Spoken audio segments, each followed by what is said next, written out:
ó mà lágbára báyìí o. Then say our brother Wasiu, who is not sleeping. I was supposed to call somebody. Hello, Mashanu Mike. Is when I come online. Hey, Sister Victoria, if you are watching me, I'm at Nigerian time 4 p.m. Call me. I have chat with you with my direct line. Call me. Kí ló dé tẹ́ ẹ lè sùn? Oh yeah, as I'm talking, just put the phone by your side and be listening. You will go to sleep. Don't worry. Where is music lover? Hey,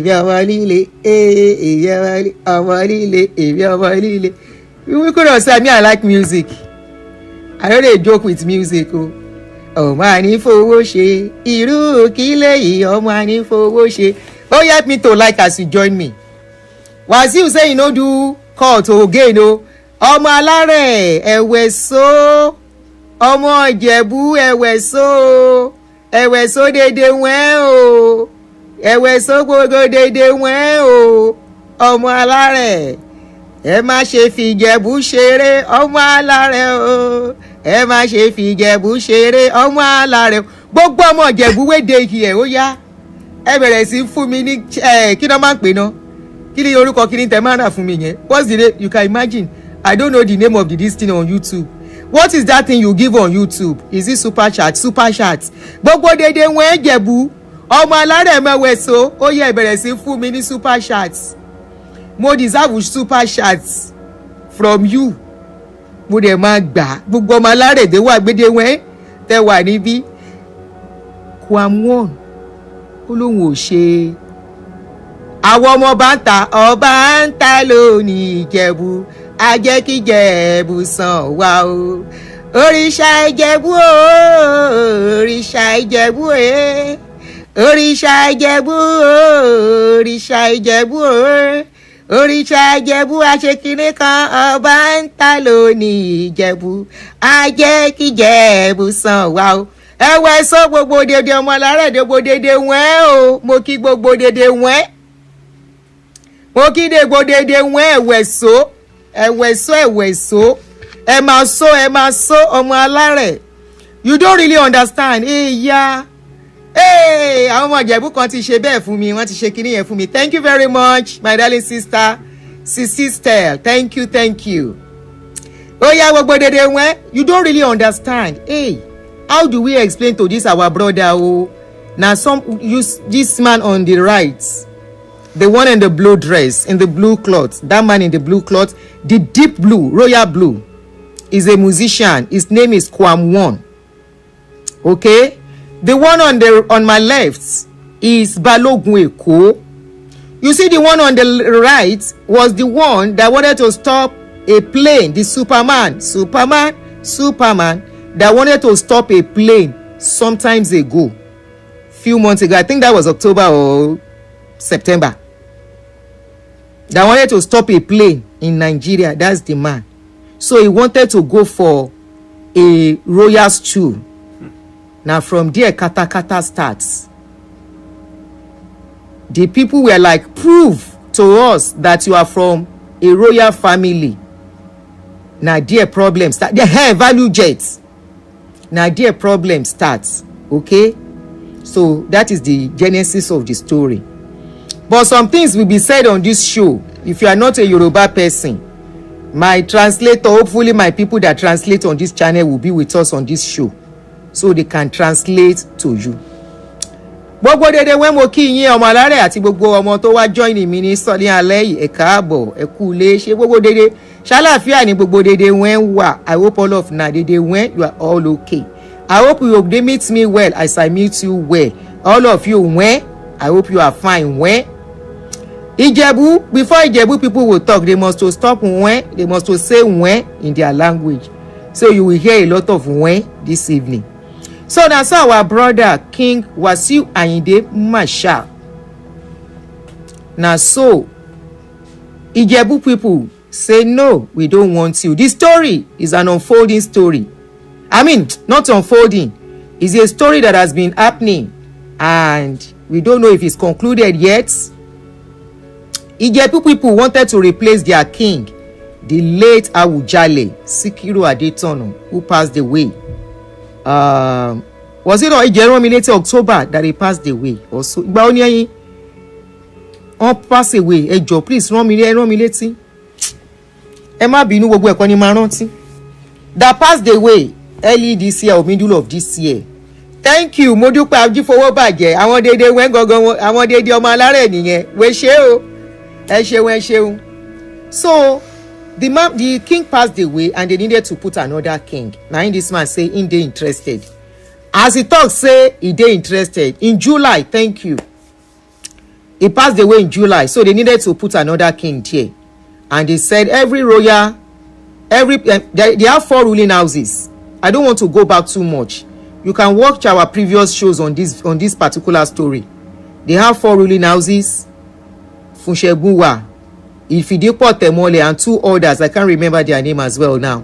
So he wanted to be a king too. The others have submitted their forms and they've thrown them down and selected some people.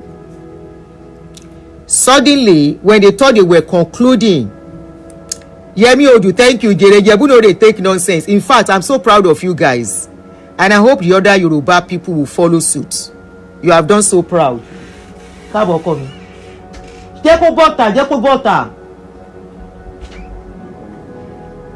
Jeko lo ba fe, to ba fe. Or you leave my door open. So he wanted to be king. Now in the Yebu people say, from the 4 ruling houses where you come from, he started telling us, he started telling them is from Fidipote, the one of the ruling house. Later he said it's from Funshegunwa. Like play, he now wrote a letter to them. Then number 1, the person who signed the letter is not eligible to sign letter. Now that one, they still they talk. Small time, he said they no born them well. If you're ready to be king, nobody can stop him. He sing for them. He always like to respond with song. Like play. Now so we they look, say waiting they go on. Abi then go take him do king. According to Bisoye, which the man Balogun Eko on the right in light blue. Now in the airports give updates. Balogun Eko say the day where he go fight value jet, where he won't fight value jet, he stop value jet. He say na that day he go meet Tinubu so that Tinubu can use his power to put him there. Then say Tinubu tell am say e no possible. Ijebu people, they are notable people. Ijebu people get educated people that know their rights. This is not a bush. This is not inside some western states where we say you can just impose anybody on them.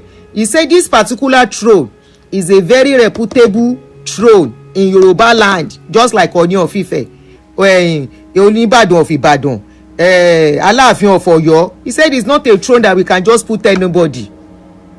They say Tinubu no gree for am that day. Now he make am vex. He wants to carry plane. He say plane no dey go. He come begin pursue plane on the tarmac on that day. He begin pursue that plane. As plane dey go, na so he dey run. This my uncle, my brother, where you dey look, now almost 70 years old. Oh.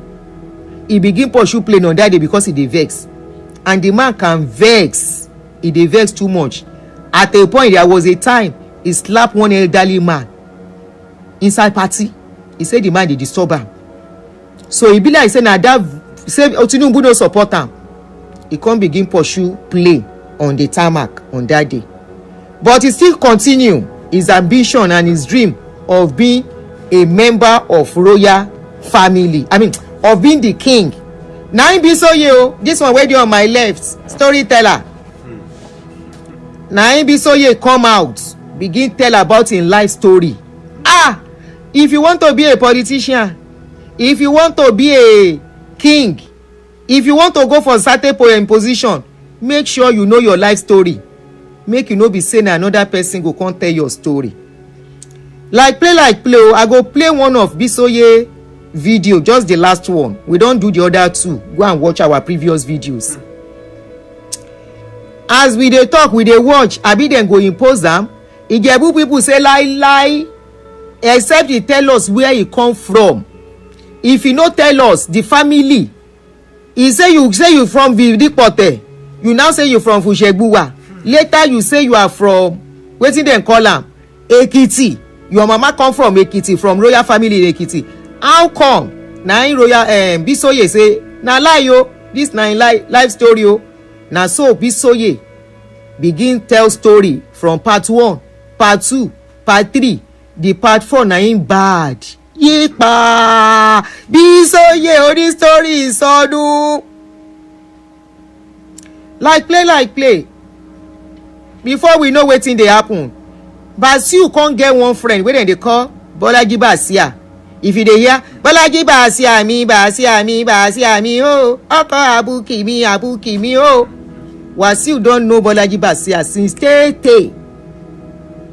If you dey hear bọ́ndú lówó mi lọ́dọ̀ Bolaji Basia, bọ́ndú lówó mi. Wasiu dey always sing for Basia, because the man, if you want to spray him money, na bọ́ndú he dey throw on Wasiu. So Wasiu like Basia well. Basia now as e dey, no tata no nyanya, na management life he dey live now. Whether e come be PR to Kwamwon, we no know. But if anything happen, na him dey help us talk. Dey help Kwamwon talk. Just like he talk during the value jet problem. He say Wasiu dey dehydrated, that's why he dey carry water around. But the air hostess and the rest say na kind sapele water my brothers carry. He say na water. Anyway, that's not the real issue here. As we dey look oh, na so Bolaji Basia, to cut a long story short, Bolaji Basia come write story. He say Kwamwon is going to court to challenge Ijebu people. Say wetin Ijebu people do, when he wan go challenge them, he say is the rightful owner, make everybody contend. For that Ijebu, mention your family for Ijebu, then give my brother Kwamwon paper, make him fill. He no fill paper. They say fill the paper. Every question inside the paper, tell us your family, your mother, your father, your grandfather, your great grandfather, your great grandfather, and your great grandmother. How they take relates to Ijebu, we want to know. They come still tell am where your papa house today for Ijebu, your great grandmother house, your great grandfather. Then give am the form where their house today for Ijebu. At least if you say you are from royal family, na must to get a family house, family compound, as then they get for royal family. You know, now so he turn am to fight.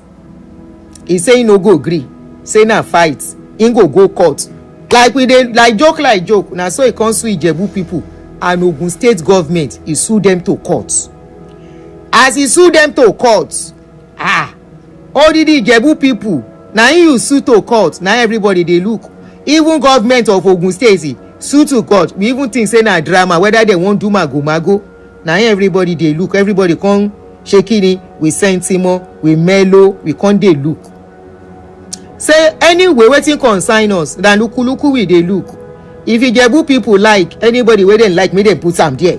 But they are going to be an example, that they are going to lay an example that many other Yorubas will follow if they do this kind of thing. They scatter this thing. Na person wey the thing due, make them give. Tell us your family in Ijebu. Na so my brother, this my brother on this side. And so he come out. He sing for Ijebu people. He sing so tey, he say they no go sleep by the time he finish with them. I say ará Ìjẹ̀bú ò ní sùn kẹ̀, kí ló dé? Nígbà tá ará Ìjẹ̀bú ò bá sùn, táyà ara wọn ò bá wá yá, who you wan rule? Some people even talk say Ìjẹ̀bú people look well, look well. This man wey dey slap everybody, make e no be me talk am o. Na comment section, things wey people write on comment section I dey talk. Some people comment say no allow this man be your king yo. This one wey dey beat anybody, make e no be say e go dey kick all the chief. I say kick chief bawo. Then say no allow this man be a chief o. Ara Facebook ti miss, let me share with them on Facebook. Abi make I no share.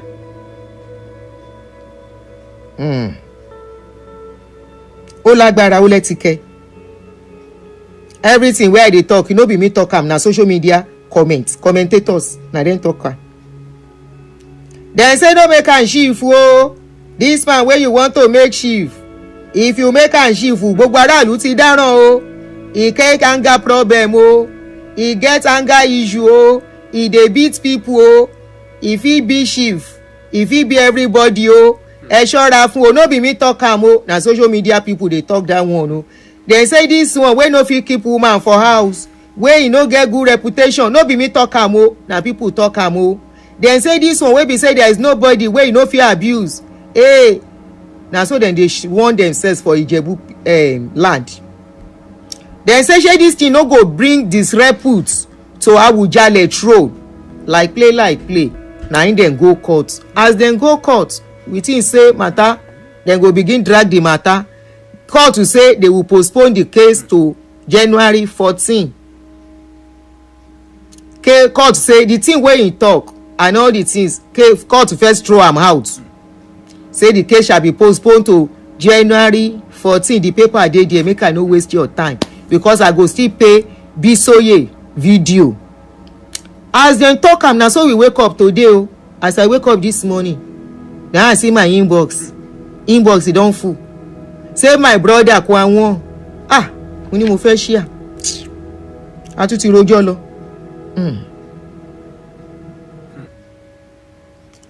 Share ni mo fẹ́ ṣe. I dey come. Let me share with them.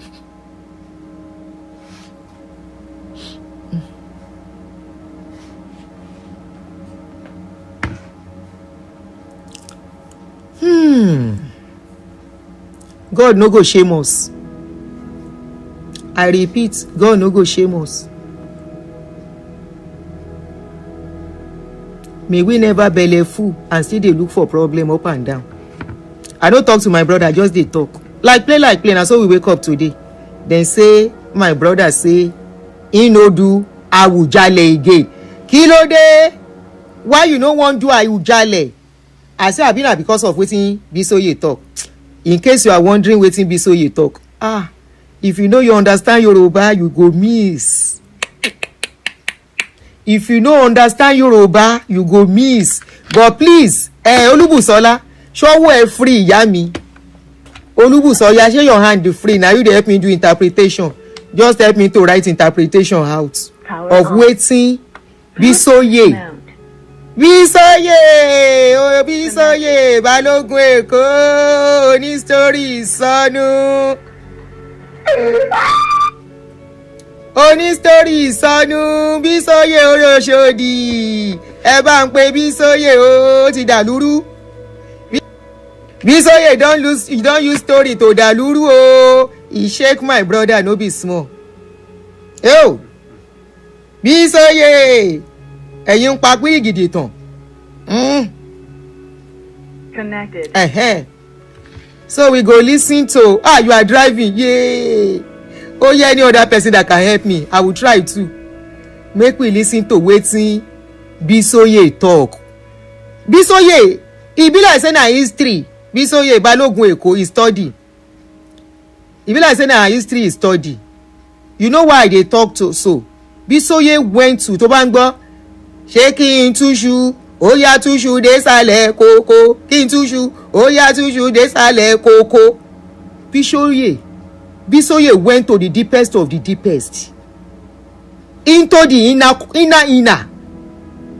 He go carry story. Me I no talk too much. Yo, Bisoye oní story ìsọnù, Balogun Èkó ní story ìsọnù. Get out of here, get in here. Kí ló dé? Wetin Kwanwon do you? He collect your wife ni. He don collect your wife, you don do kerewa for one of your girlfriend. Bisoye, I dey come o. Then I open the video. Kẹ wá gbọ́ ìtàn látẹnu Fagunwa àbí kí lórúkọ bàbá tó máa ń sọ̀tàn yẹn. Wetin be the name of that man wey be historian? Bisoye is scatter table.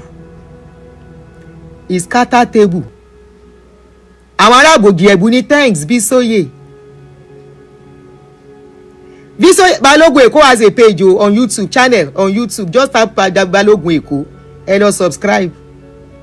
The man can make somebody laugh. He has a YouTube channel. Be like say just open now. And subscribe síbẹ̀. Balogun Eko ní story sọdún. Storyteller. And they come and they look for the video. E don take small. This na the video. Kéèkì yẹn ò ṣe gbé sábíà. Ẹni tó dọ́rùn ẹ̀wò níjọ́sí ara mi. Níṣẹ́ ló jọ́lọ́hùn nípè ẹ̀yìn ara wa. Lẹ́kṣọ̀ ṣálá ń ṣe kì í ṣe jáwó. Lẹ́kṣọ̀ ṣálá ń ṣe. Mú kàkàdá kẹ́mú gègé. Ẹ̀wá gbòòrìn tó mọ́ gbọ́dọ̀ ní tèwé tàgbà o. Wẹ́sẹ̀ bá gbọ̀ngbọ̀n lálẹ́ kẹwàá. Wẹ́sẹ̀ bọ̀ yìí ti dọ́gba orin. Àgòfin náà o. Ó yá. King Wasiu Ayinde Ọmọgbọ́láhàn. Wọ́n jẹ́. Wọ́n ní tí Ṣìgìdì bá fẹ́ tẹ́. A ní kí wọ́n gbé òun lọ sí odò lọ wẹ̀. Àwọn Yorùbá dẹ̀ ní alábòsí á lówó. Alábòsí á máa kọ́lé. Alábòsí á kọ́lé. Ṣùgbọ́n àtúbọ̀tán alábòsí kò ní dáa. Kò ní dára ní gbẹ̀yìn ayé o. Òun ni Barrister fi kọrin pé kì í gbọ́ kì í gbà ìbínú oríṣiríṣi gbogbo ibi tó bá dé ó máa ń fi owó ẹ̀ ó máa fi ń dá wàhálà lẹ̀ ni. Láìpẹ́ yìí ó dà. My non-Yoruba speakers, don't worry, I will translate to you. I will be pausing in between if that's okay by you guys. Is that okay to quickly translate some of the things he's saying? Is that fine by you? I need some yes that everybody is in accord. Shegba, do you agree for me to translate for non-Yoruba speakers? They are part of us here. I need some yes comment before I go ahead. 1 or 2 comments. Should I go do that? Okay, good. All right. So we don't want to be selfish. Good. Thank you. All right, good. Máa fi ń dá wàhálà lẹ̀ ni. Ìdí tí ń ṣe sọ pé ẹ fẹ́ dá wàhálà lẹ̀ lórí ọ̀rọ̀ Awujale yìí ni. Torí ẹ fẹ́ fi rán oró ni. Sorry, somebody have started translating. So, if you can help in translating, that would be better. So that will save our time. So just be reading the comments of Mike. This is his comment. So let me pin it so that you will know he is the one. Just be reading his comments. He has started translating already. Be following what he's saying. So that will help us to save time. Oh yeah. Ẹ̀kọ́ tí ẹ fẹ́ fi ṣe, ẹ kò fẹ́ rán oró. Ṣé mọ̀ pé tó bá yẹ pé wọ́n ti gọ̀ fún yín ní sọ̀lọ̀? Ọmọ sọ̀lọ̀ lẹ́ẹ̀ bá máa pera yín lọ́jọ́ ìní o.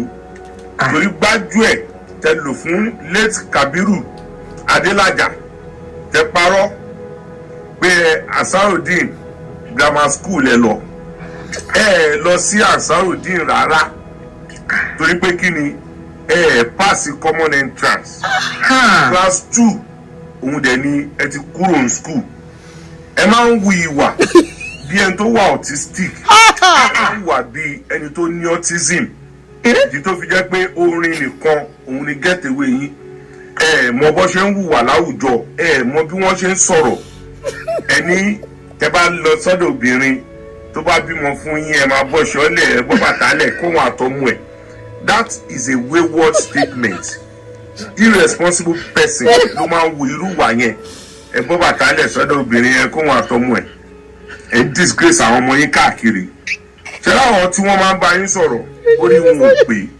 àwọn tó ń jókòó tì yín tẹ́ ẹ pé ẹ ṣàdíà ọmọ orí ìtẹ́ni ọmọ 1957 lẹ pera yín ká ní ìyá Wasiu wà láyé ẹ jẹ́ ká fún wọn ní 100 years old that means pé 1925 ni wọ́n bí ìyá Wasiu kí ni orúkọ ọba tó bí ṣàdíà sórí ìtẹ́ ṣàdíà ọmọ Akérédolú ní orí ìtẹ́ lọ́bi sí 100 years old tàbá yọ kúrò nínú 2025 ó máa jẹ́ 1925 ṣé ọba tó bí ṣàdíà ò lórúkọ ni kí lórúkọ ìlú tí wọ́n ti bí ṣàdíà ṣé.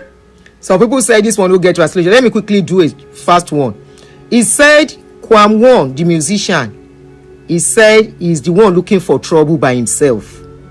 He said wetin he dey look for.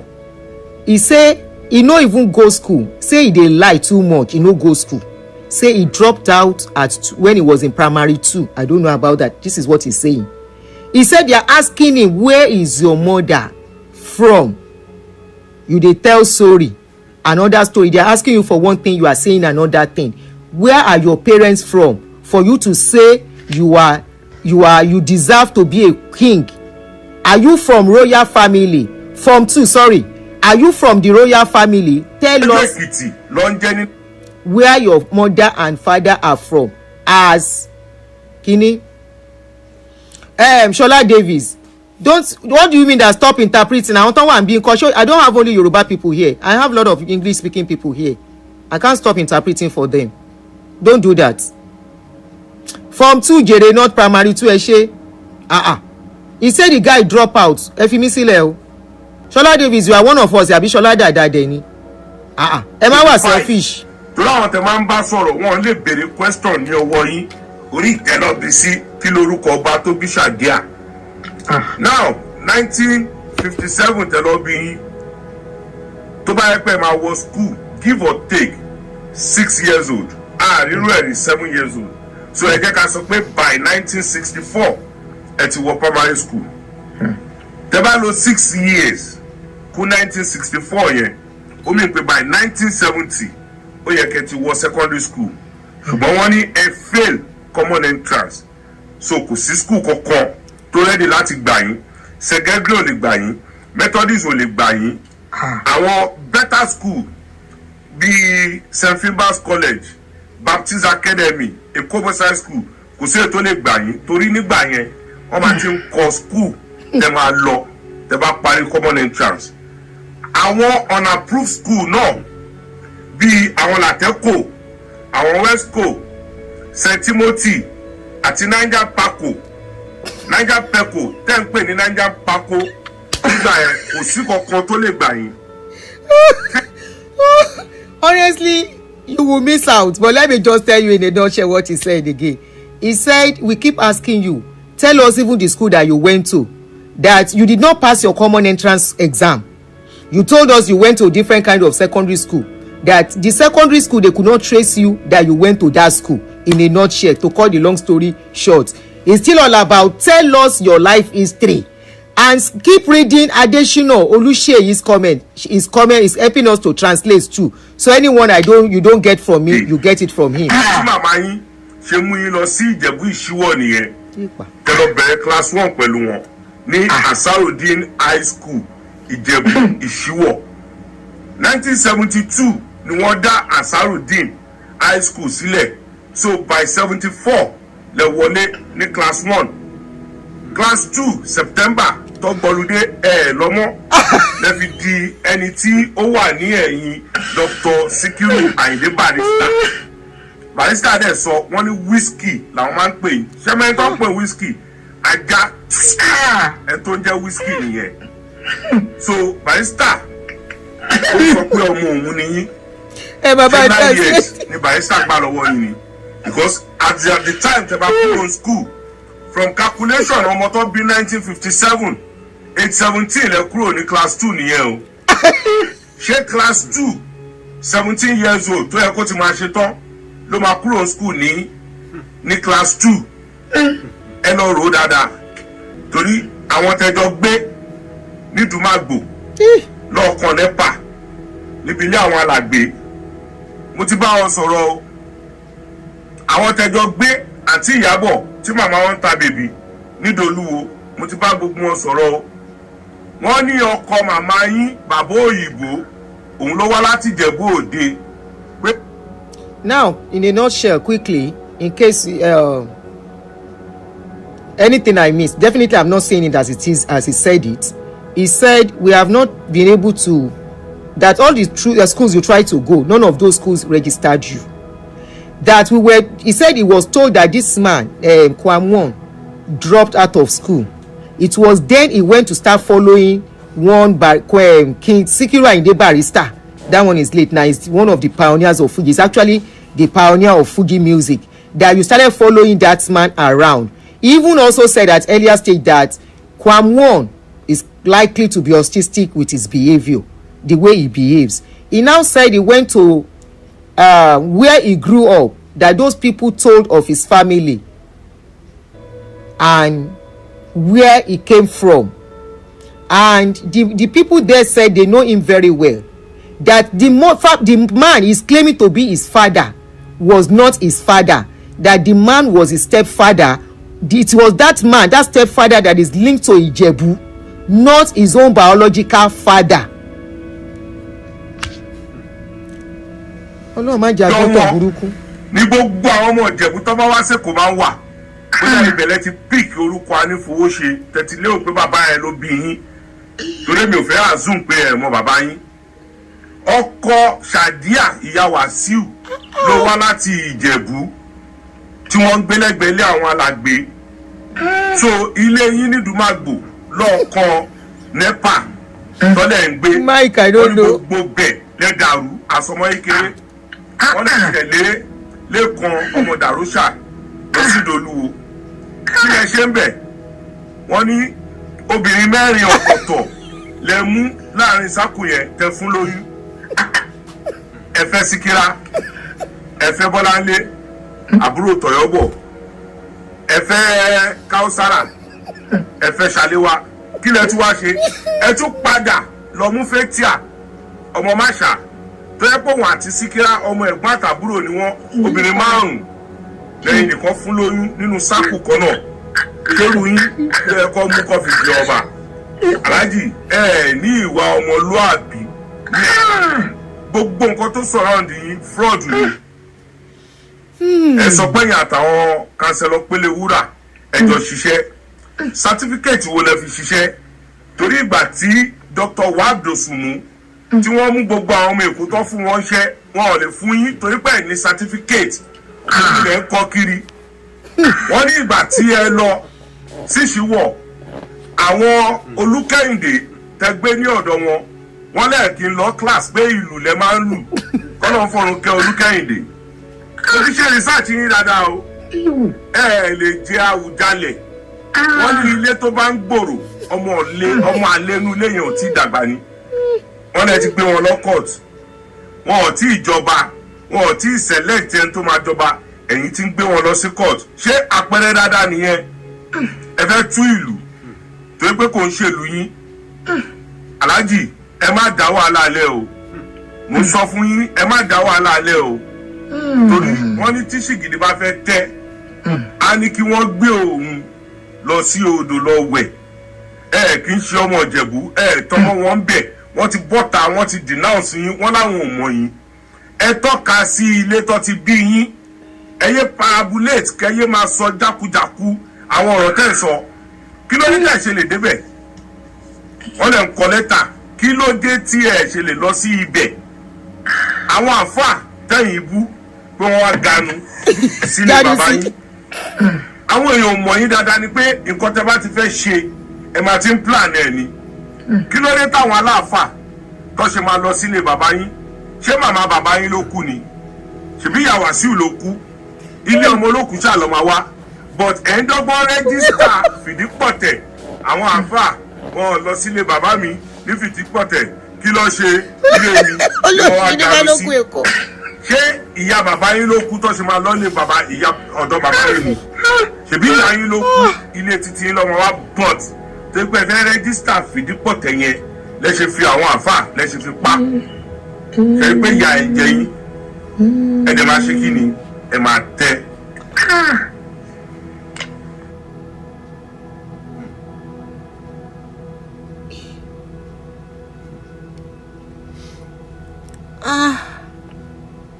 Balógun Èkó ò lè rọrùn wò, kì í ṣe pé. Balógun Èkó, ìwọ ló lé brother mi, na you chase our brother. This is just a tip of the iceberg o. There are so many other videos wey he do. He open our brother book, his life history. Say they can't trace him to any of the royal family's house. He said his character no good at all. So he carry 5 women from one circle, he give them belle. He say he still go carry him cousin, one of the wife cousins, still give am belle, marry and put for house. He say shey na him type, then they take do queen. He say also, he say there is nobody he no fit abuse. He say when he was ready to be a king, because he was eyeing the throne when him mama die, he come begin tell story. Say àwọn bàbá mi, àwọn ìyá ilé ìyá mi fìdípọ̀tẹ̀ náà ti wá. So okay, that was when he mentioned that fìdípọ̀tẹ̀. Because the thing wey I know he dey always sing him song before. Okay, garawu etí yín dà ẹ jẹ́ ká rọ́wọ́ yín o. Ọmọ ẹ̀pẹ̀tẹ̀ dó. He dey sing from Agarawu. I been think say na from Lagos. Only him, Lagos. Only him. Ekiti, Fìdípọ̀tẹ̀, Balógun. Balógun is telling you the truth. You are saying kò lè rí ọ̀run wọ̀. Afẹ́ni yìí kúrò bí Balógun mọ̀ pé mò ń bóun ṣeré ni. Èwo ń tèmi ó rọrùn ọ̀run. Ṣẹ́yìn ti lọ sọ́run ni. Ẹ kúrò jèrè. Ẹ dé tẹ máa mú nǹkan le kokoko. Ibi ìyàwó mú bá àmáyé lé ń bí o. Àmáyé lé ń bí kẹ lọ wá bí jókòó sí. Ta ló sọ pé ó parọ́? Ṣé mo ló parọ́ ni? Na view ones o. Na view ones be in heaven. Balógun Èkó ní story sọnù. Anyway, na so Balógun Èkó take story. He shares our brother o. He tell am as he dey marry different women, as he no sabi talk, as he dey abuse people, as he dey he say are you wey you no get character na him dem go make king. He say dem never talk finish, dem still dey talk am. Na so you go carry kí ló ń porúkọ ẹ̀, you carry these people, you carry them go court. He say shey na you wey wan be king carry people go court, na so you go dey do for them. Na so you go dey do if dem carry, if you reach the throne finish. As you play the pro máa wá dákẹ́ so we can now listen to it straight. Torí àwọn tó ń gbọ́ Yorùbá ni. Aproko say I should play it. Ẹ̀yin tẹ́ na partner una no like my brother, I should play it again. Alábòsí. Yóò dà láti sá nínú aṣọ. Ṣé mo pa kéèké ìyẹn ò ṣe é gbé sábíà. Ẹni tó dọ́rù ẹ̀ wò níjọ́ sí ara mi níṣẹ́ ló jọlọ́run yìí pé ẹ̀yin ara wa. Lecture ṣaláhùn ṣe kì í ṣe já o. They know each other very well. Balógun Èkó know am well well. Ọmọ Èkó ní gbogbo wọn, wọ́n jọ dàgbà ní àwọn sáré Èkó ni. Tó mọgbọ́n dání tewé ìtàgbà o. Mọgbọ́n làwọn gbọ́ pọ́n ládé ẹ̀ wá. Ṣé wàá gbòdù o? Wèsẹ́ bọ́yì ti dọ́ba orin. Alájì. Ọba orin tó tún fẹ́ dọ́ba. We go listen to another one after this one. Wọ́n ní tí ṣìgìdì bá fẹ́ tẹ́, a ní kí wọ́n gbé òun lọ sí odò lọ wẹ̀. Àwọn Yorùbá dẹ̀ ní alábòsí alówó, alábòsí abímọ, alábòsí akọ́lé, ṣùgbọ́n àtúbọ̀tán alábòsí kò ní dáa. Irú yín òun ni wọ́n bá ìsàbí kọrin pé kì í gbọ́ kì í gbà, ìbínú oríṣiríṣi, gbogbo ibi tó bá dé ó máa ń fi owó ẹ̀ ó máa fi ń dá wàhálà lẹ̀ ni. Ìdí tí ń ṣe sọ pé ẹ fẹ́ dá wàhálà lẹ̀ lórí ọ̀rọ̀ Awùjalẹ̀ yìí ni, torí ẹ fẹ́ fi rán oró ni. Kò sí nǹkan tí ẹ fẹ́ fi ṣe, ẹ kò fẹ́ rán oró. Ṣé mọ̀ pé tó bá yẹ pé wọ́n ti gọ̀ fún yín ní Sọ̀rọ̀, ọmọ Sọ̀rọ̀ lẹ́ẹ̀ bá máa pera yín lọ́jọ́ ìní o, torí gbájú ẹ̀ tẹ lò fún lẹ́tì Kábírù Adélájà tẹ parọ́ pé Ansarudeen grammar school ẹ lọ sí Ansarudeen rárá, torí pé kí ni pass common entrance class 2 òun dẹ̀ ni ẹ ti kúrò ní school. Ẹ máa ń wu ìwà bí ẹni tó wà autistic, ìwà bí ẹni tó ní autism. Ìdí tó fi jẹ́ pé orin nìkan òun ni gẹ́tẹ̀wé yín. Mọ bó ṣe ń hùwà láwùjọ, mọ bí wọ́n ṣe ń sọ̀rọ̀. Ẹni tẹ bá lọ sọ́dọ̀ obìnrin tó bá bímọ fún yín, ẹ máa bọ́ ṣọ́lẹ̀, ẹ bọ́ bàtà lẹ̀ kó wọn àtọmú ẹ̀. That is a wayward statement. Irresponsible person tó máa ń wo irú wà yẹn, ẹ bọ́ bàtà lẹ̀ sọ́dọ̀ obìnrin yẹn kó wọn àtọmú ẹ̀. Ẹ disgrace àwọn ọmọ yín káàkiri. Ṣé láwọn tí wọ́n máa ń bá yín sọ̀rọ̀ orí wọn ò pé, àwọn tó ń jókòó tì yín tẹ́ ẹ pé ẹ ṣàdíà ọmọ orí ìtẹ́ni, ọmọ 1957 lẹ pera yín ta ní ìyá Wàsíù wà láyé ẹ jẹ́ ká fún wọn ní 100 years old that means pé 1925 ni wọ́n bí ìyá Wàsíù. Kí ni orúkọ ọba tó bí Ṣàdíà sórí ìtẹ́? Ṣàdíà ọmọ Akérédolú ní orí ìtẹ́ lọ́bi sí 100 years old tàbá yọ kúrò nínú 2025 ó máa jẹ́ 1925. Ṣé ọba tó bí Ṣàdíà ò lórúkọ ni? Kí lórúkọ ìlú tí wọ́n ti bí Ṣàdíà? Ṣé ìlú Péjú Èkìtì ló ń jẹ́ ní 1925? Torí àwọn tẹ máa ń bá sọ̀rọ̀ wọn lè béèrè question ní ọwọ́ yín orí ìtẹ́lọ́bí sí kí lórúkọ ọba tó bí Ṣàdíà. Now 1950. Ẹ fẹ́ fi rán oró. Somebody said, what is ẹ fẹ́ fi rán oró? Ẹ fẹ́ fi rán oró means you want to take vengeance on people. You want to use that throne. You know throne comes with power. So he's saying that once you become a king, you are going to use that kingship to punish people who have offended you, to take vengeance on people that have offended you in the past. 7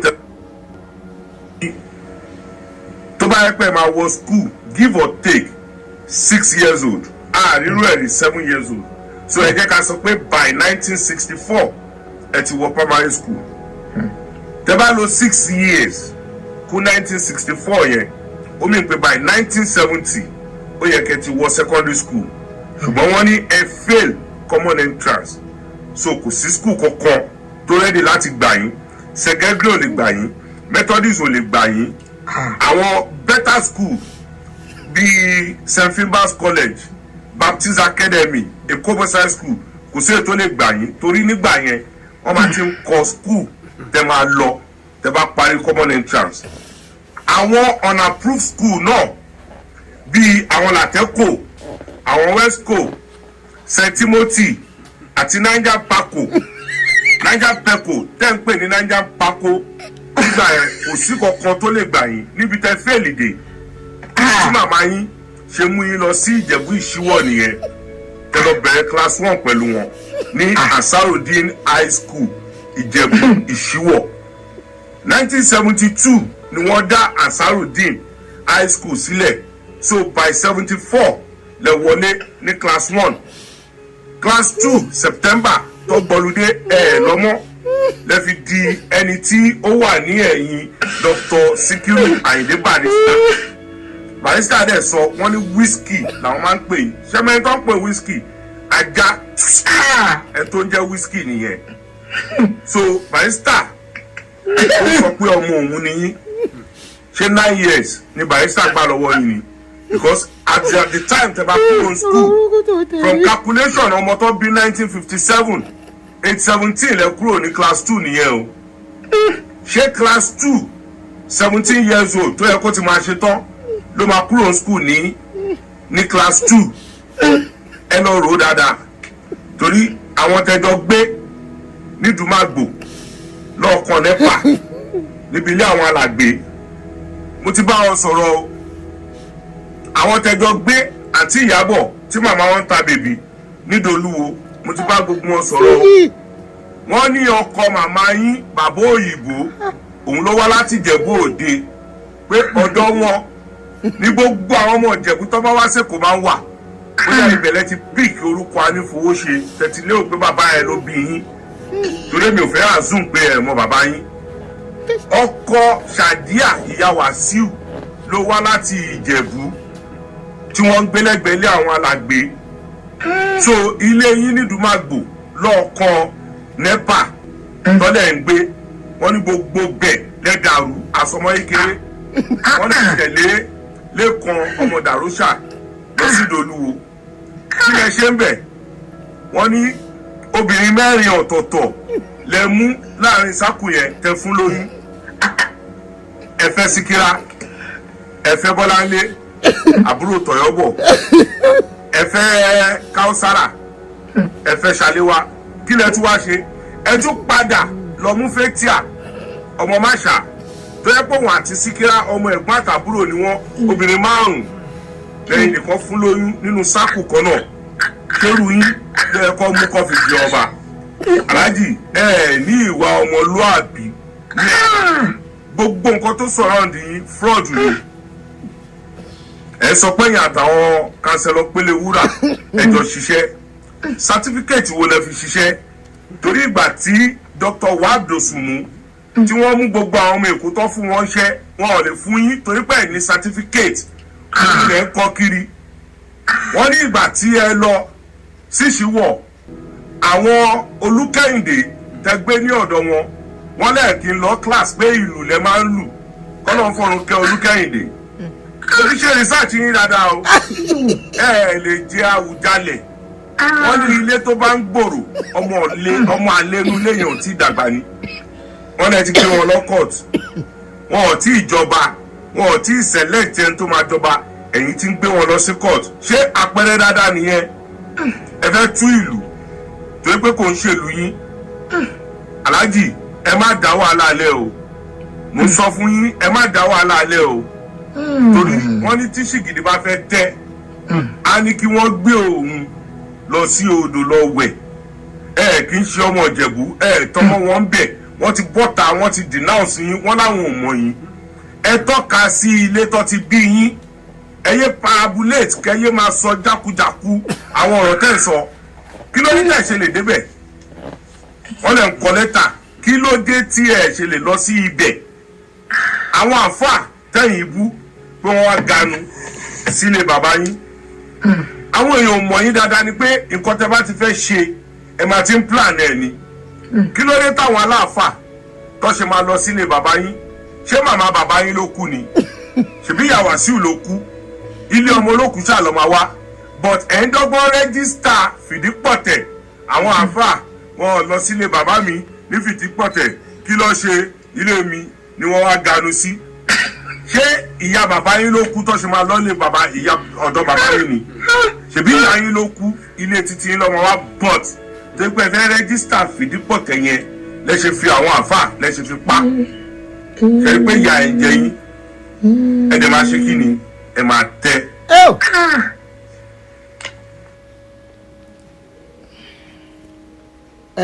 Who said we should play it again? We are not playing it anymore.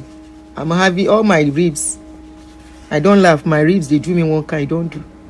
I no go play another one safe. Somebody was asking, Shebi Wasiu say you no want do king again.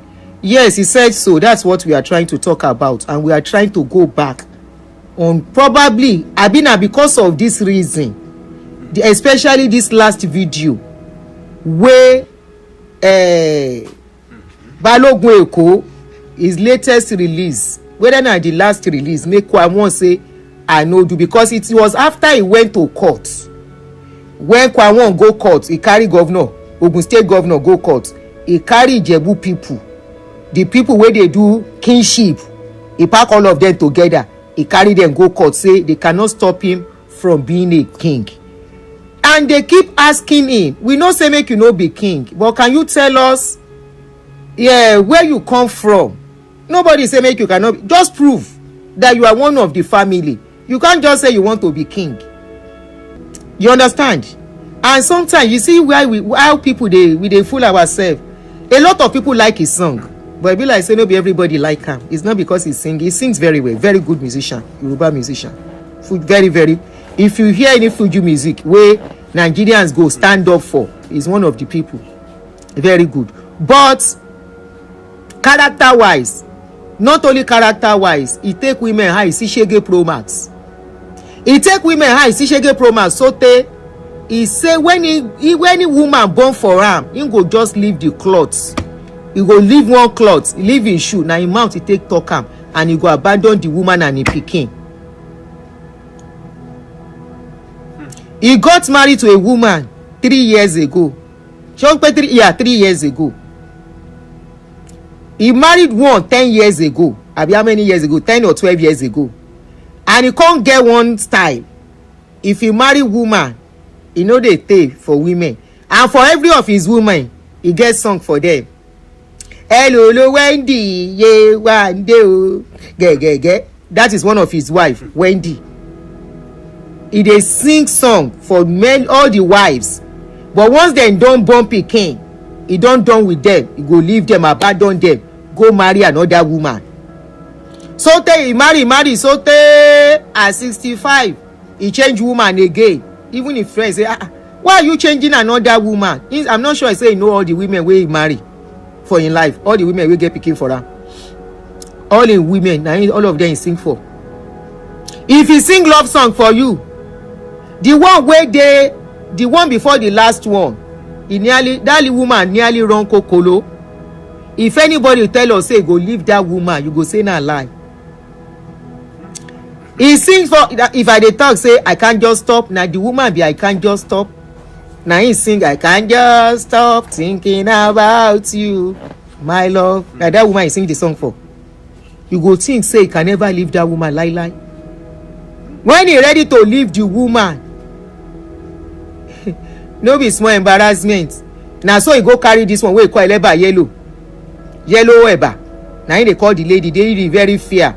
He say the lady dey make her buy yellow eba for am. He sabi cook. That one, we no know wetin happen. The marriage no reach how many year. One other 1 year or so, abi 2. Now so we see that one begin do motivational speech on social media. Now from there we know say something dey happen. But no be that one we dey talk today. Now this kingship we dey talk. When they talk about person wey get anger, my brother get anger problem. And I know things say you know say he get anger problem. He get anger problem. So one of his very favorite drummer, wey don dey with am for decades, that one came out last year, come tell us wetin he take in eye see. As far as people are concerned, they say he lack character. No be me talk am. People say he lack character to even be a king. Let's assume say he even dey among the royal family. They say he lack the character to be a king. People come dey ask, Ayokunle, yes. People still dey ask am say, if you want to be king, are you going to be a king of music, king of Fuji, and still be king of Awujale? Are you going to leave your music with all the money wey you dey get? Na him sing song for one video wey I do. I don't know whether you see that video. There was this guy, the PA, one of the special assistants to Ohun State governor, wey America catch for fraud. America catch that guy for fraud, COVID fraud, then jail am. The guy just finish in jail time, go back to Nigeria. He dey praise the guy. He say na son of pride. He say the guy do Ijebu people, not us. He say the guy don do Ijebu people pride. Welcome home, we love you. Whether he love am or wetin he do America, I no know. But he sing for am when the guy go back. The video dey on this my channel. He sing for the guy. Then when I saw that video, I asked, I say, shey na the person wey want to be king be this? Wey dey applaud fraud. He dey applaud fraudulent person. He dey applaud person wey go jail. Some people say, wetin you wan make him do? If you applaud am nko, after all, make he throw am away. After all, the guy don serve in term. I say, in other words, go and do crime, come back, we go clap for you. Say, well done, better pikin. He said that guy, what's the guy's name again? Somebody remind me that guy's name so that people can Google the guy's name. Bidemi. I've forgotten his first. Bidemi Rufai. That's the guy's name. Bidemi Rufai. That's the guy's name. Most of the people where they sing for, many of them don't go jail for America here. Where my brother they sing for. This is our brother. Most of them don't go jail where. Most of them are questionable character people. So those are the things people are thinking. Say you, we be saying are questionable people, they always spray you money. Now you want to come and be king. Now if we say if you be king finish, now for you to be carry all these fraudulent people, they take and do shift for Ijebu. That one self, they fear Ijebu people. Now comment so where they write, I they tell you, no be me talk am. Say as you they come, shey na fraudulent people, you want to become, you want to put as chief uni. We self come dey look. Say this man wey get a temper problem, anger pay problem, make e no be say the chief or people wey come palace, make e no be say na bilala dem go dey take give them why and slap, e go dey take talk to them. Because once you become a king and you don oba lórí ohun gbogbo, just like Bisoye talk, Bisoye say you want to be king so that you can punish people wey don offend you. Another story wey we come hear be say they say one of the reason why he drop the king something be say reputable Ijebu people, and if you dey look for people wey get money, Ijebu get people wey get money, they get people wey go school, they get people wey dey open eye just like Lagosians too. Dem say notable people don dey avoid my brother as allegedly. Dem say dem don dey avoid the man as he want to come and scatter their town.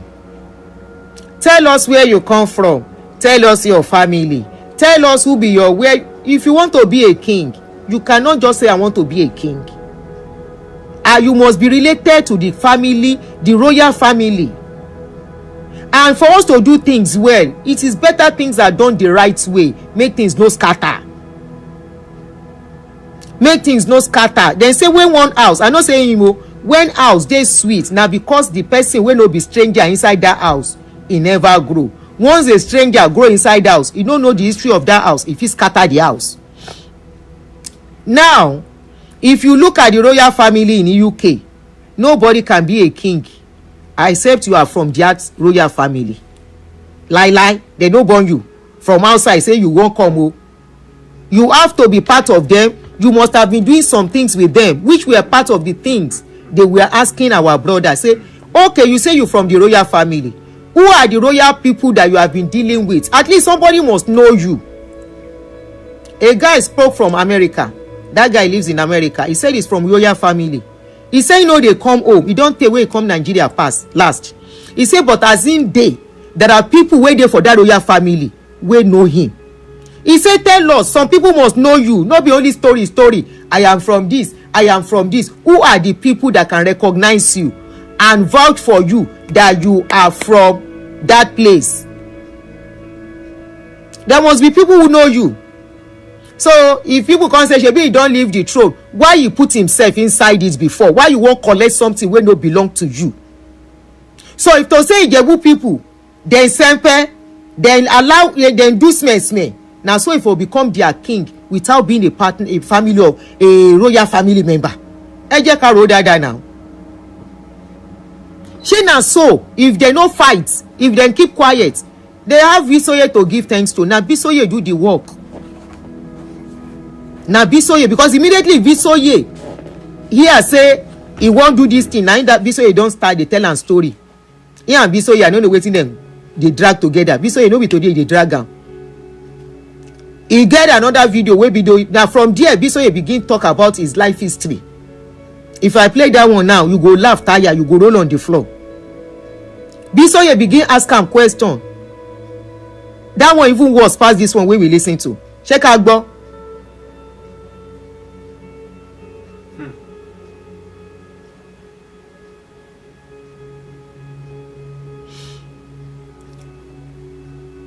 Check out go.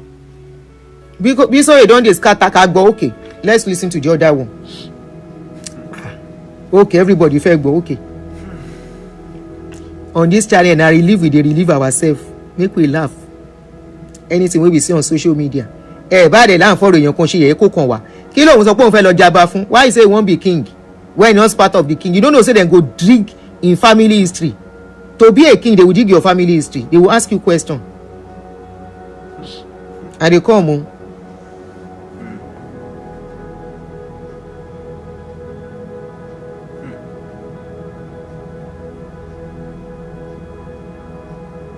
Ẹni sùúrù mo máa wá jáde ńsìn.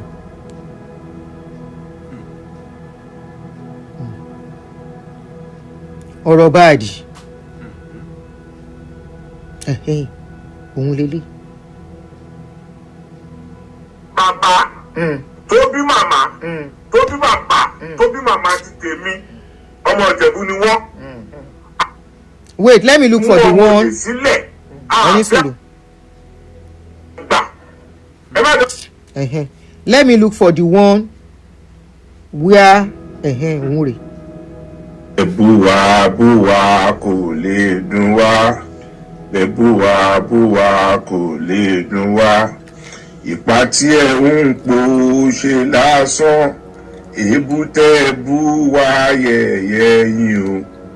Alhaji King Wasiu Àyìndé Ọmọgbọ́láhàn tí wọ́n bá ń wá ẹni tí Ọlọ́run bá kẹ́jù ẹ wà lára wọn tó bá ń wá ẹni tí Ọlọ́run ọba tó nífẹ̀ẹ́ sí jù nílé ayé yìí ẹ jẹ́ ìkan ní inú wọn ṣùgbọ́n ẹ kì í ṣe ẹ̀dá tó ní ìtẹ́lọ́rùn ìdí tó ṣe jẹ́ pé gbogbo ibikíbi báyìí lè máa ń fẹ́ tojú bọ̀ gbogbo ibi tẹ́ bá dẹ̀ ti tojú bọ̀ rí ibẹ̀ máa ń dàrú ni Ọlọ́run bá kẹ́yìn débi pé kì í dọ̀bálẹ̀ kí ọba kankan mọ́ ẹ máa ń nawọ́ sí wọn ẹ máa ń gbà wọ́n ní ọwọ́ ni. Sorry, let me pause here for now. Those are one of the reasons that people are like, this person that does not respect any Oba. Obasanjo, as old as Obasanjo is, if he sees all these king, he prostrates for them. Tani Wasiu tí ó lè prostrate fáwọn ọba. Now, because he now wants to be a king, he went to prostrate for Aláàfin when they were giving Seyi Tinubu chieftaincy title. Why to prostrate for Aláàfin? Ẹni tí ó ń prostrate. Ó máa ń bọ̀ ní lọ́wọ́ báyìí ni. This is why whatever you are doing in this life, look at how they are now opening book for him. Oh yeah, má bínú Balógun. Ọlọ́run bá kẹ́yìn débi pé kò sí ibi tí ẹ lè travel dé. In fact, ẹ travel ju pilot mi lọ. Ọlọ́run bá kẹ́yìn débi pé the best of the best obìnrin òun lẹ ti bá sùn. Ọlọ́run bá kẹ́yìn ẹ tún ṣe abiyamọ. Ẹlòmíì ń ṣe iṣẹ́ lọ́wọ́lọ́wọ́ pé owó tóun bá pa ẹ̀yin lòun fẹ́ wá kó fún. Ọlọ́run bá kẹ́yìn débẹ̀. Obìnrin mi ń dúró pé bẹ́ẹ̀ ṣe rí kùjẹ́kùjẹ́ yìí òun yìí máa bímọ fún yín. Obìnrin mi ń dúró pé sẹ́ẹ̀ kóun tó kú òun máa bá yín ní nǹkan ṣe pọ̀ ṣùgbọ́n kì í ṣe ẹ̀dá tó ní ìtẹ́lọ́rùn ìdí tẹ́ ṣe ń ranjú mọ́ Awùjalẹ̀ nìyẹn. Kò sí nǹkan méjì tẹ́ fẹ́ fi Awùjalẹ̀ ṣe ẹ fẹ́ fi rán oró ni ẹ fẹ́ fi rán oró. Am I repeating the same video? Ìgbà tẹ́ ń dàgbà nǹkan burúkú gbogbo nǹkan burúkú ayé yìí òun lẹ ti bá wọn ṣe. Okay, nǹkan ni. Wọ́n dẹ̀ ní wọn ò fẹ́ ọba tó máa fi àpèrè ṣe retirement ọba tó máa mú development wọ ìlú. Ìgbà tí Síkírù Adétọ̀nà máa jẹ ọba àbúrò bàbá ẹ̀ ni ọba tọ́ sí 65 years ago ṣùgbọ́n wọ́n ní kò kàwé ìdí tí àwọn bàbá Odùtọ́lá tó ṣe lọ mú Síkírù Adétọ̀nà wá nìyẹn torí Síkírù Adétọ̀nà skul bàbá Odùtọ́lá ló lọ àwọn bàbá Òkúnọ́wọ̀ wọ́n dẹ̀ ṣe kí ni wọ́n gbárùkù tì pẹ̀lú àwọn bàbá Ṣónibárẹ̀ ó dẹ̀ fi ọmọdé ó fi jẹ́ tó fi dàgbà òun ni ibi tí ẹ̀yin ranjúmọ́ ní èní ìyẹn. Ṣé ẹ lérò pé akúrí ní President Bọ́lá Ahmed Tinubu ni wọ́n wá lọ́ọ̀dì irú yín lé àwọn prominent Ìjẹ̀bú lórí àwọn Ṣọ̀tẹ̀ àwọn Adénúgà àwọn Balógun Ìjẹ̀bú ṣé wọ́n wá gbé irú yín wọ́n á gbélé wọn ní orí. Exactly. Tó bá fi yín jọba àwọn èèyàn máa kó kúrò ní ìlú ni torí orí ti padà di irú nìyẹn. Fìbí kọ́kàn tọmọ wọn ní Ìjẹ̀bú dẹ̀ meet up criteria tí àwọn bàbá Awólọ́wọ̀ fílẹ̀ pé kí wọ́n máa fi yan ọba. Ó gbọ́dọ̀ kàwé ó gbọ́dọ̀ wà upright ó gbọ́dọ̀ ní integrity ní ṣíkíní ní inú àwọn kárátà yẹn àti criteria yẹn tí wọ́n fọ́ sí age bracket ẹni tí wọ́n fẹ́ fi jọba torí wọ́n ti advise àwọn afọbajẹ pé between the age of 40 to 60 ẹ ti ń kọlẹ̀kùn wọ 70 ilẹ̀kùn ti mú yín ní ọwọ́ so ẹ gbé ojú kúrò ń bẹ̀ kò kì í ṣe NURTW ẹ̀yin lẹ dàárín àwọn NURTW ẹ̀yin lẹ dàárín wọn rú ẹ̀yin lẹ dàárín àwọn onítíátà rú ẹ̀yin lẹ dàárín àwọn Fuman Fuji Music Artist of Nigeria. Òótọ́ ni, that's true. Gbogbo ibikíbi tí ẹ bá fi ojú sí tẹ bá ti orí wọ̀ ibẹ̀ máa ń bàjẹ́ ni ìdí táwọn èèyàn ṣe ń sá fún yín pẹ̀lú àwọn ọmọ dáadáa tẹ́ bí tí wọ́n ṣe fẹ́ kọ̀ọ̀kan nu wọn torí kò sẹ́ni tó fẹ́ jẹ́ àná yín torí you are a self-centered human being ẹ máa ń like láti ran oró àwọn ọ̀rẹ́ yín tẹjọ lọ sí Jamaitu wọ́n ní kí n má pè yín ní Wàsíù oníṣàwòrò lẹ́sẹ̀ nítorí pé wọ́n lábìkú ni yín so kílẹ̀ ń wá nídìí Awùjalẹ̀ ní ìwà tó dáa ẹ máa ń sọ̀rọ̀ jàùjàù ẹ tẹ́ sọ̀rọ̀ sí odindi ọba Olúwo tẹ́ yẹ̀yẹ́ Olúwo ẹ tẹ́ sọ̀rọ̀ ṣáńkà ọ̀rọ̀ àlùfáàṣà tẹ́ sọ sí former governor of Lagos State Akínwùmí Ambode ṣé irú yín wà lóye kó fi jọba ṣé tó bá tiẹ̀ gbé fún yín pé Wàsíù gbà ó tó yẹ kẹ́ gbà àbí bẹ́ẹ̀ ṣe wà yìí tẹ́ bá jẹ́ afọbajẹ tó bá mú irú kárátà Wasiu Ayinde wá síwájú yín pé kẹrọ kọmẹ́ǹdẹ̀ fọba ṣẹ́yìn lè ṣe ṣẹ́ lè fi irú yín jọba pẹ̀lú ìwà tẹ́ni lọ́wọ́ èyí tí ẹ lè manage matrimony ẹ lè manage obìnrin kan fún ọdún kan oṣù kan ò lọ ká má gbọ́ nǹkan kan ní orí yín drama ti pọ̀ jù ṣé irú yín wá ni wọ́n máa lord lé àwọn prominent people of Ìjẹ̀bú lórí àwọn orúkọ tẹ kólẹ̀ wọ́n ní kẹwàá defend díẹ̀ torí gbogbo document ni wọ́n ní lọ́wọ́ pálí tẹ fi travel 86 èyí tẹ fi travel lọ London ní 87 èyí tẹ fi lọ sí hajj ní 89 èyí tẹ lò lọ sí Amẹ́ríkà 92 93 tẹ wá padà lọ sí London wọ́n ní kọ́pì ẹ̀ lọ́wọ́ o wọ́n ní kẹwàá defend díẹ̀ torí kì í ṣe anífowóṣe mọ́ marshal ẹ̀ ń jẹ́ báwo lẹ ṣe arrive dé orí marshal ẹ kó sworn affidavit wá kẹwàá defend tó jẹ́ orúkọ yín nínú gbogbo ẹ̀ identity problem torí ìgbà tó ń pọn yín nǹkan oríṣiríṣi nǹkan burúkú identity crisis still dey there ẹ ti gbélé ayé yìí ṣe bàbá yín Musa Àdìsá ló ń jẹ́ ẹ̀túwá ló ń jẹ́ Musa Ìjẹ̀bú ò kì í jẹ́ Musa o Haúsá ò dẹ̀ kì í jẹ́ Àdìsá so ta ló bí Àdìsá Anífowóṣe ta ni bàbá tó bí bàbá Àdìsá Àdìsá ló bí Wàsíù ta ló bí Àdìsá ta ni bàbá bàbẹ́ ibo ni ìdílé yín ibo lágbolé yín ẹ tọ́ka sí kọ́nà bèrè yín bẹ̀ kò ń ṣe ilé ojúṣàgbọ́lá tẹ́kọ́ o ilé tẹ́ ti ṣẹ̀wá tẹ́ ti jáde torí Fìdípọ̀tẹ̀ tẹ́lẹ̀ tọmọ́ 18th century ní orúkọ Fìdípọ̀tẹ̀ jáde Fìdípọ̀tẹ̀ aka ni kò kí ń ṣe orúkọ èèyàn ọba tó fi ìdí ọ̀tẹ̀ polẹ̀ torí gbogbo àwọn èèyàn tó bá dìtẹ̀ pẹ̀lú ẹ̀ ó máa ń kọ́ńkà wọn ni ìdítọ́ ẹ nickname ẹ̀ ní Fìdípọ̀tẹ̀ nìyẹn so a lè trace ìran yín mẹ́rin back to 18th century ta ló bí Musa bàbá yín Àdìsá ta ló bí bàbá ta ni bàbá bàbẹ́ ìyẹn lọ́rí kẹ́ wá sọ o kò ń ṣe pé kẹ́ máa kọrin pé entitlement yín tọ́ mọ́ wọn ní ìdílé mẹ́rẹ̀ẹ̀rin tó ti ń jẹ ọba so ẹ má fi ọkàn sí wọn ò fẹ́ yín bẹ̀ ìdí tẹ́ rí pé kò sí ẹ̀dá kan tó bọ́ta láti sọ pé yes òun tọmọ Wàsíù àmọ́ àbúrò bàbá yín àmọ́ ẹ̀gbọ́n bàbá yín àmọ́ àbúrò títí yín àmọ́ ẹ̀gbọ́n yín ẹ kó wọn jáde kó wá defend yín wọ́n ní tẹ́ bá tó kẹ́ máa bọ̀ nílé ńlá. all right so it was after this one tọ́ni kan wá defend.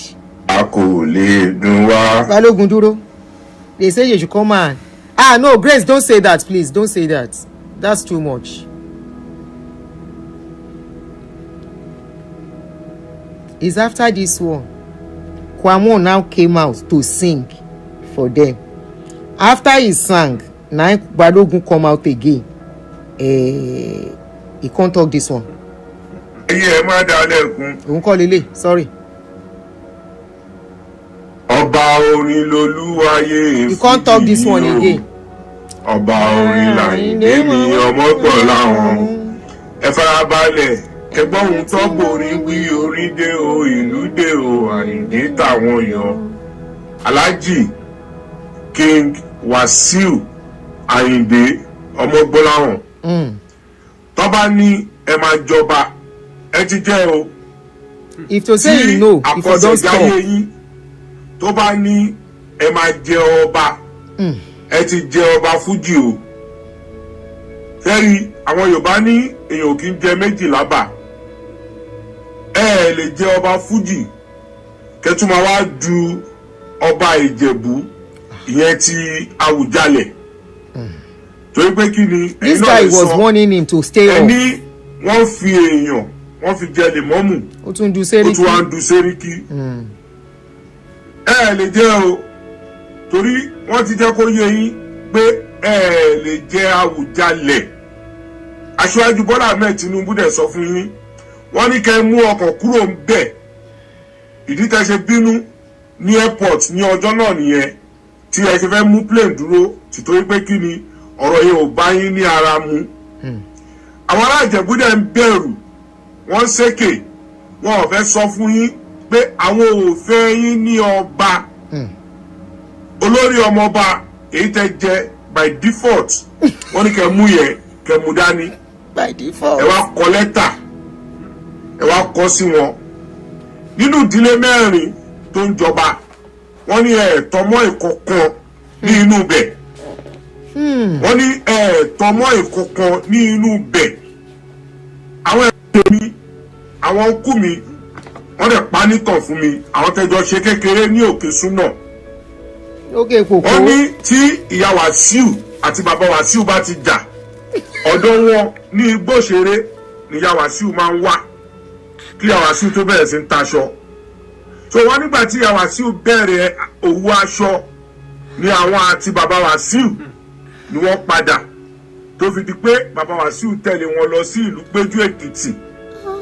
Ìlú Péjú Èkìtì yẹn òun ni wọ́n sin bàbá Wàsíù sí. So àwọn ará Ìjẹ̀bú ní kẹtọ́ka sí olórí bàbá yín ní Ìjẹ̀bú àbí kẹ́ lọ mú èèyàn 6 tí ó tọmọ yín wá àbí tí ẹ tọmọ nínú Ìjẹ̀bú Òde àbí nínú Ìjẹ̀bú in general.